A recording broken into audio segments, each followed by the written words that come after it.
While I was sleeping, a stranger walked over and placed a phone on my bed.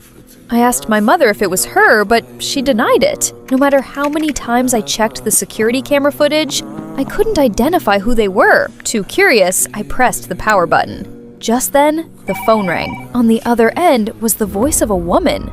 Today, hug your mother for a long time. I was terrified, because that voice sounded exactly like mine. The whole day, I couldn't stop thinking about the strange phone call. That evening, my mother was about to go into the kitchen to cook dinner. For some reason, I suddenly ran over and hugged her tightly. She was also surprised by my action. "Are you okay?" At that moment, the only thing echoing in my mind was the voice. Hug your mother for a long time. Just then, a horrifying explosion rang out. The entire kitchen was swallowed by flames. My father quickly pulled my mother and me outside.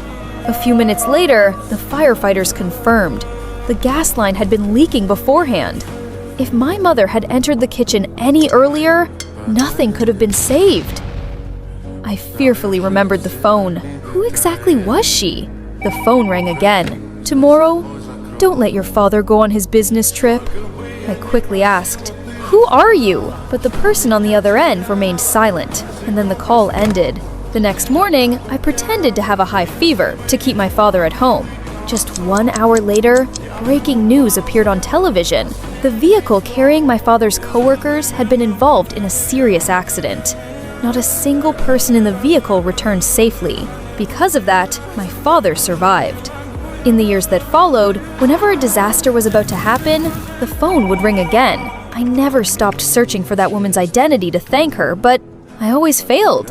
On my birthday, the phone in my hand suddenly caught fire, terrifying me. A note then appeared. "I am you at the age of 25. It turned out it was me from the future. There were things so strange that I couldn't explain why they happened. Would you trust your future self?